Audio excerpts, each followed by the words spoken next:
Illum ġejt inżur razzett fejn isiru prodotti eċċezzjonali bħal ġbejniet differenti, irkotta, rikotta u ġobnijiet differenti.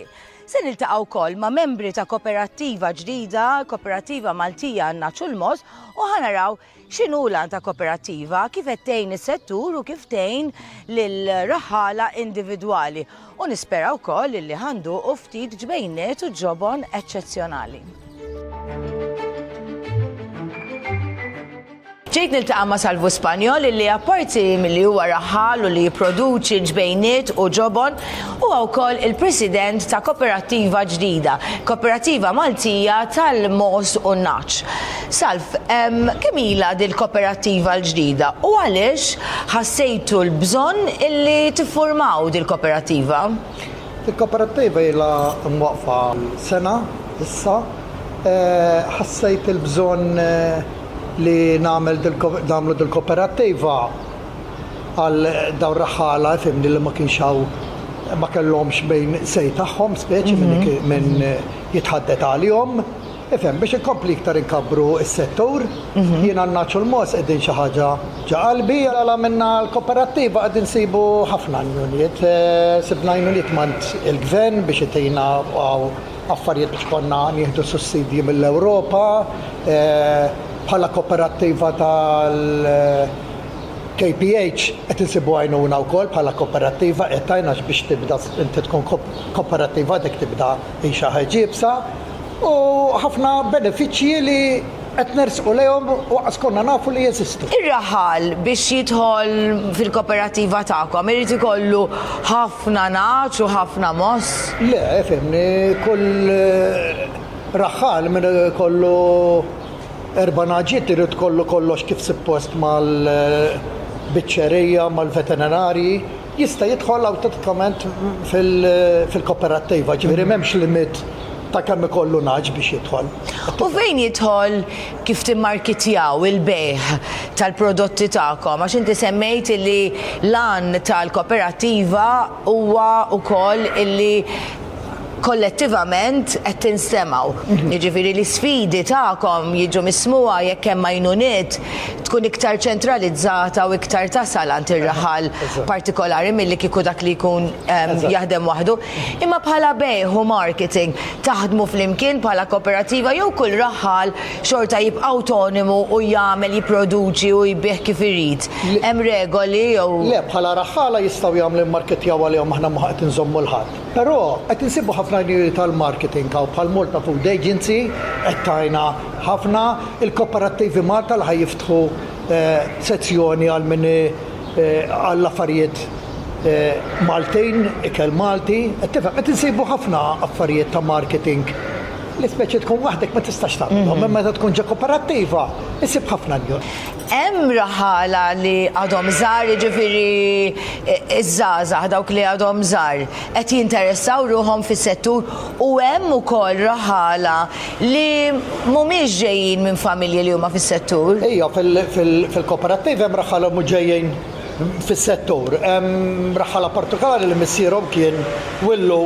Ġveri nsemmi l partikolari għat għandu 18 sena u daħal fil-xena fil-koperattiva speċi. Permezz tal-koperattiva u ta' daw ir-raħala li tantu ma' dedikati u għandhom passjoni għax-xogħol, qed niggarantixxu illi t-tfal tagħna li fil-futur anki min jiġi jżurna ħajjibqa' jduq dawn it-tomiet u dawn il-prodotti li kif għadna ilhom ġejjin mijiet ta' snin u oħrajn li huma aktar innovattivi. Ħanajdlek jiena dak l-antija jiena ġej minn nanniet kienu jagħmlu l-arkotta speċi antiki qed tifhem. Allora jien dak l-antija li speċi t-tradizzjoni tal-ħalib tal-arkotta kif tintamel u tal-ġobon u l-ġbejniet ma tintilibx, speċi jifhem, dak u l-għaddi għaj li dis-sena u dan-Naċulmos ma jintilibx.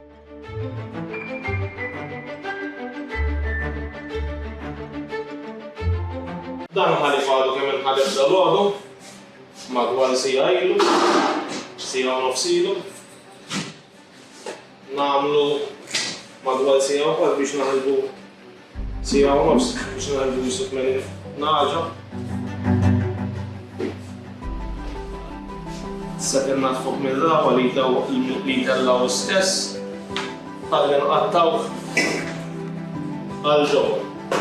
Sadat sakemm jiena qed inqatta' xelti n-nar għalli li ntellaw temperatura speċifika biex ixarrax iktar. Dal-proċess qed nagħmlu biex noħroġ kemm jista' jkun xorrox mill-ġobon, jiġifieri l-likwidu. Saħħalluh joqgħodna la jilħaq it-temperatura u naqdu nimlew ġol qieleb naħnużaw.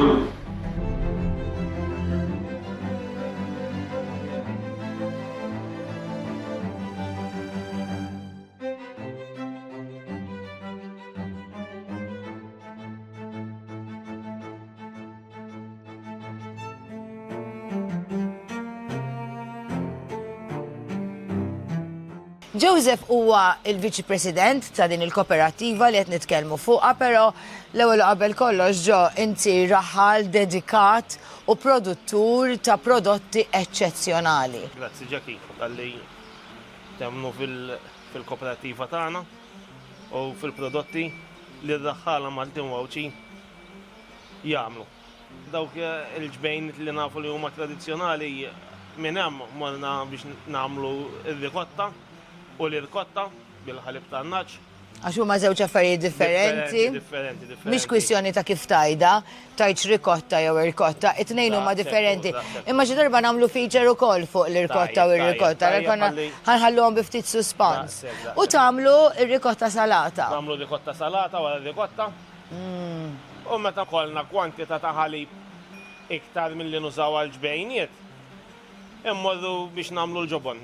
Nagħmlu diversi tipi differenti ta' pecorino, nibdew bil-plain, immorru għal tal-bżara, bl-imbit, biz-żebbuġ, biz-żafron, biz-żejt ta' żebbuġa u bil-bżara.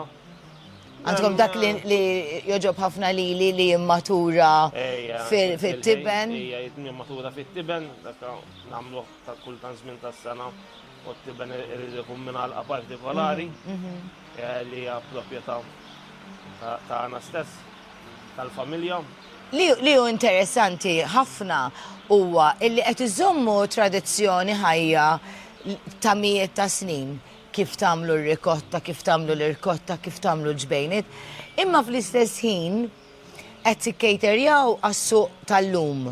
Għad-domanda tal-lum illi l-bniedem, il-Maltin, min jiġi jżurna, irrid xi ħaġa innovattiva wkoll.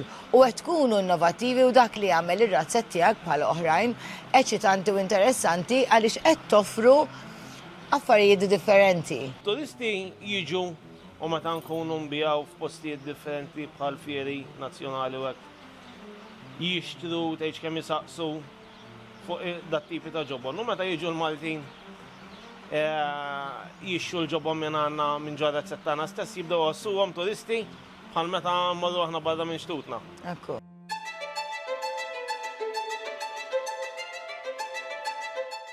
Brian, settur interessanti ħafna, ovvjament jirrikjedi ħafna xogħol, però għaw domanda u għaw il-ħeġġa. X'inhu l-importanza li r-raħala fost gruppi oħra jingħaqdu, l-importanza tal-kooperativa u l-Malta Food Agency kif qed tgħinhom ir-raħala?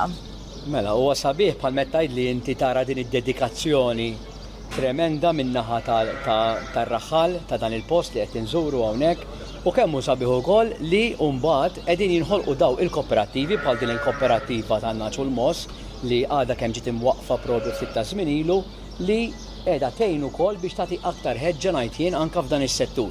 F'dan is-settur tal-ħalib ukoll hemm kooperattivi oħrajn bħal huma l-KPH u kooperattivi oħrajn li bis-saħħa tal-għaqda tagħhom ikunu jistgħu joħorġu aktar prodott ikbar. Issa, fil-każ ta' dan ir-razzett huwa razzett li nieħdu gost aħna bħala aġenzija niġu fih u niċċelebraw ukoll il-prodott li qed jipproduċi. U din hija xi ħaġa sabiħa li ħafna drabi mdorrin imorru sqallija. Imma hawnhekk qegħdin Malta. Qegħdin Malta f'pajjiżna li iva, aħna kapaċi nagħmlu kollox bħala pajjiż. U l-aġenzija tagħna qiegħda tmur minn post tal-ieħor biex tiċċelebra dawn ir-raħħala, dawn il-bdiewa, dawn il-produtturi li qegħdin itellgħu il fuq li kelmat.